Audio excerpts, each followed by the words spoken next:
This one habit you repeat every morning is quietly destroying your focus and energy.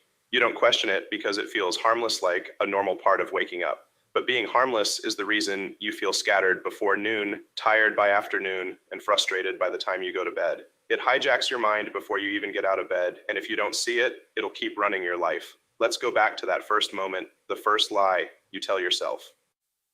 Every morning you wake up and feel it immediately, that heaviness in your head, the sluggishness, the fog, and almost without thinking, you tell yourself what you've told yourself 100 times before. I'm just tired. Maybe it was a rough night. Maybe you didn't sleep enough. Maybe you just need a strong cup of coffee. But deep down, you know it's not just about sleep, because even on the days when you get a full 8 hours, you still feel off, still scattered, still not fully there. And here's why. The problem isn't how long you slept, it's what you did in the first 5 minutes after waking up. That's the part nobody talks about, because you didn't start your day with clarity. You didn't give yourself a chance to think. You started your day by reaching for the very thing that fragments your mind before the world even knows you're awake. You picked up your phone, and in that one motion, you gave away control. Before your brain even had a chance to warm up, you flooded it with notifications, messages, news, noise. You didn't choose what to focus on, your screen did. And just like that, your brain shifted into reaction mode. No focus, no space, just scattered attention from the very first second. It doesn't feel dramatic. It doesn't feel dangerous. But that's what makes it so deadly. You think you're just checking in. You think you're easing into your day. But what you're really doing is training your brain to chase distractions before you've even stood up. And from that point forward, everything feels harder. Making decisions, staying focused, finishing what you start. Because you're not grounded, you're drifting. And every time you lose focus, every time your energy dips for no reason, you blame your schedule, your diet, your job. But none of that is the real issue. It started way earlier than that. It started with that first lie,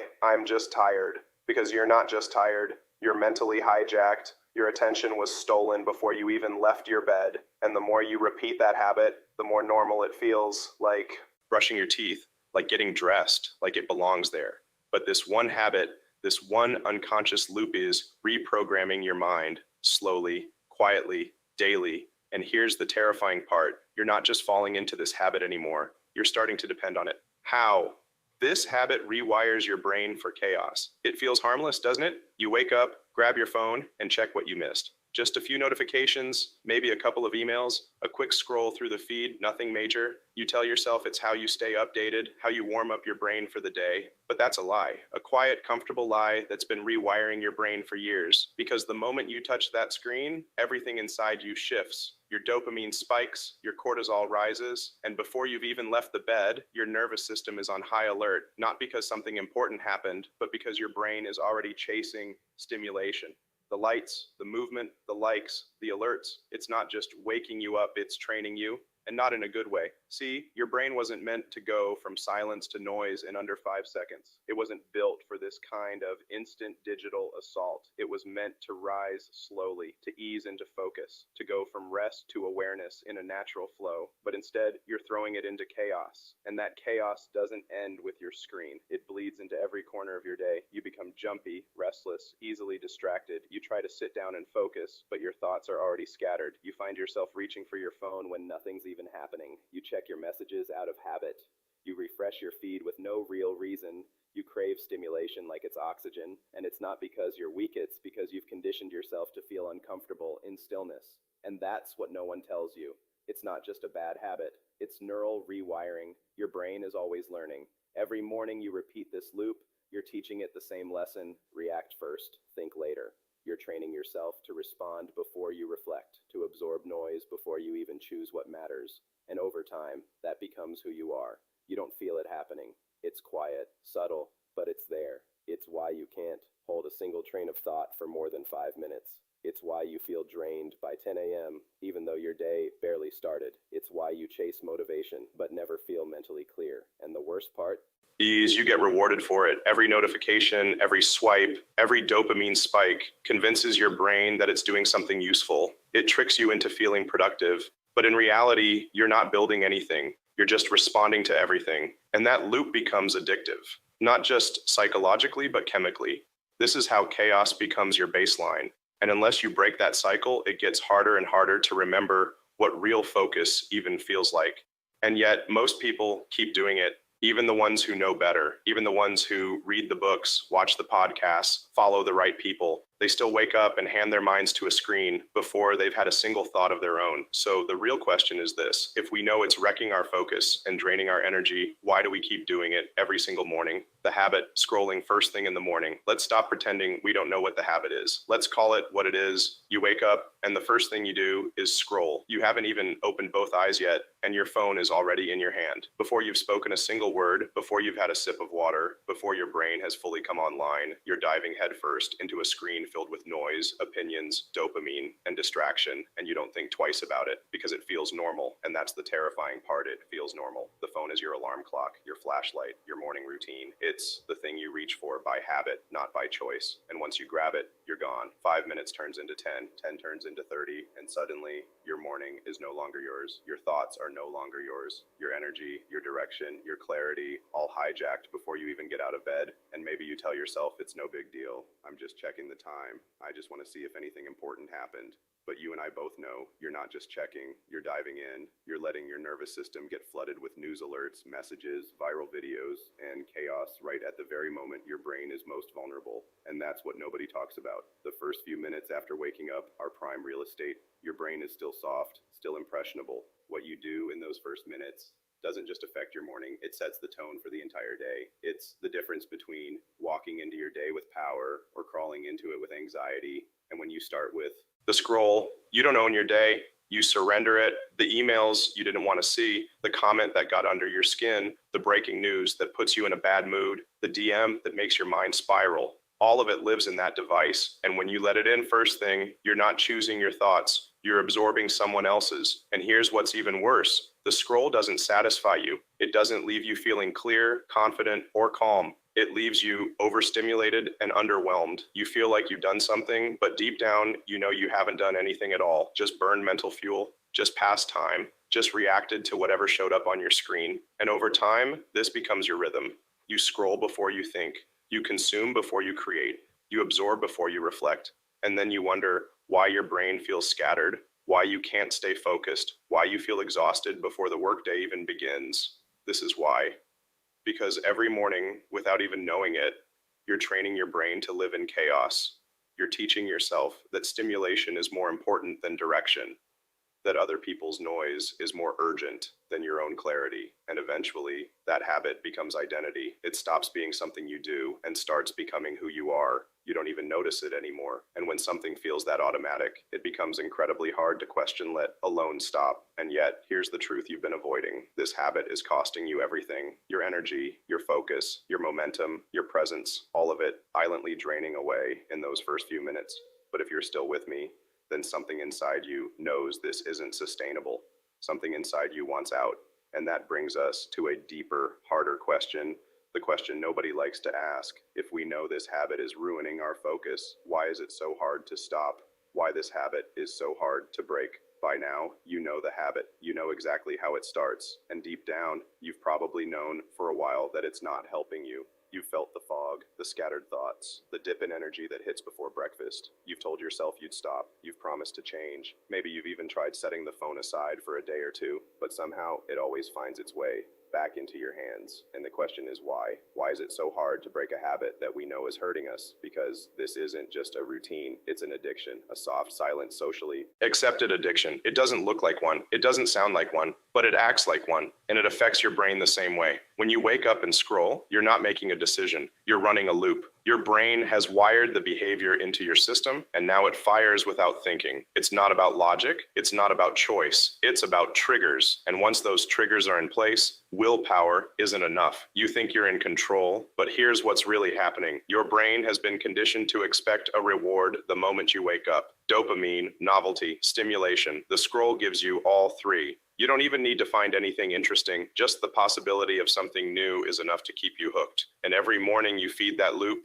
the wiring gets stronger, the habit gets tighter, the addiction gets deeper. You start feeling anxious when you try to resist. You feel uncomfortable when the screen isn't in your hand. You tell yourself it's harmless. But the truth is, you don't know how to start your day without it anymore. That's not just habit, that's dependency. And it's not your fault. These tools were designed this way. The infinite scroll, the notifications, the tailored content, all of it built to keep your eyes locked in, your brain engaged, your attention consumed. And it works. It works so well that entire industries rely on your inability to stop. But now you're the one paying the price. Every day you wake up and give away your most valuable resource, your attention, without even realizing it. And when you try to take it back, you feel the pull, you feel the itch, that low-grade panic that whispers, just check it for a second. That voice is the addiction talking, and unless you learn how to shut it out, you'll stay stuck in the loop. You'll keep reaching, keep scrolling, keep wondering why your life feels like it's moving in circles. But here's the truth. You don't need more motivation. You don't need a better alarm app. You don't need to read another book about habits. You need a system that's stronger than your excuses. You need something simple, something automatic, something that holds the line when your willpower gives out. Because if this habit is strong enough to rewire your brain, then you need a strategy that can rewire it back. The mental armor that stops you from falling back. Let's be honest, motivation won't save you. Not in the morning. Not when your brain is half awake, your willpower is low, and your phone is within arms.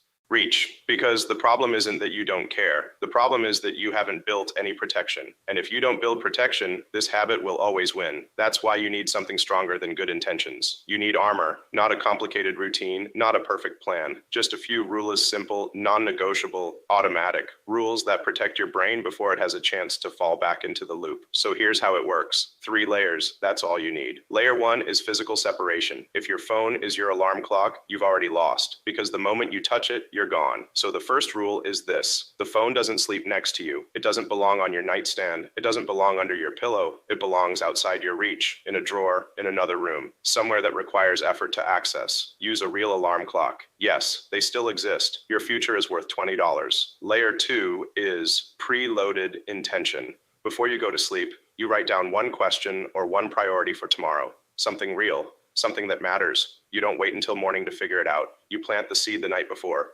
So when you wake up, your brain already has something to chew on. You give your mind direction before the world gives it distraction. It doesn't have to be deep. It just has to be yours. Layer 3 is sensory anchoring. When you open your eyes, you reach for a different input: light, music, movement, water, something physical and grounding. You don't go digital, you go real. You drink a glass of water, you stretch, you sit in silence, you step outside, you give your body a chance to catch up to your brain. You own the atmosphere before you open the floodgates of information. And once these 3 layers are in place, something powerful starts to happen. You wake up with space, with breath, with clarity. You don't feel the itch. You don't feel the panic. You don't feel pulled in 1,000 directions. You feel centered, because for once, you're starting the day on your terms, not the internet's. And yes, it'll feel strange at first. You'll feel the pull. You'll hear the voice. Just check it, just for a second. But that voice doesn't control you anymore, because now you've built the wall. Now you've created friction. And friction is your friend. It gives you a second to pause, a second to choose. That's all you need: 1 second of control instead of another hour of distraction. And here's the wild part. Once your brain realizes it's not getting that morning hit of chaos, it stops asking for it. The wiring begins to shift. The loop begins to weaken. And for the first time in a long time, you begin to remember what it feels like to start your day with a clear mind. You don't need 30 habits. You don't need a perfect morning routine. You just need one decision: protect the first 5 minutes. Because once you do, something else starts to return, something you haven't felt in a while. Let's talk about what happens when you finally reclaim your mornings. What happens when you reclaim the first hour? At first, it feels empty. That moment when you wake up and don't reach for your phone, it feels like something's missing. Your brain searches for stimulation, your fingers itch, there's silence where there used to be noise, and in that silence, you feel uncomfortable, disconnected, like the rhythm of your morning has been broken. But sit with it just for a few mornings. Let the silence settle. Let your mind breathe, because something powerful is happening underneath. That discomfort, your brain is healing. You're rewiring the system. You're cutting off the pattern of reacting before you've even had a chance to be. When you stop flooding your nervous system with information in the first 5 minutes, you stop reacting. You stop outsourcing your focus to a screen full of distractions. And something strange begins to happen. Your thoughts, usually noisy and disorganized, begin to slow down. They stop colliding. They stop competing. They begin to line up. You don't feel scattered. You feel still, present, aware. And that stillness, that's where your energy comes from. You start noticing things you've ignored for years. The way the light changes in your room as the sun rises, the sound of your breath as it settles, the feeling of your feet on the floor, the fact that your thoughts have texture, rhythm, weight once you give them space to move. You start responding to life instead of racing it. You move slower, but think faster. You speak more clearly. You plan with intention instead of anxiety. And over time, that single hour becomes your edge, your advantage, your quiet superpower. You begin using it to think, really think, to work through ideas you've been avoiding, to write, to move, to reflect.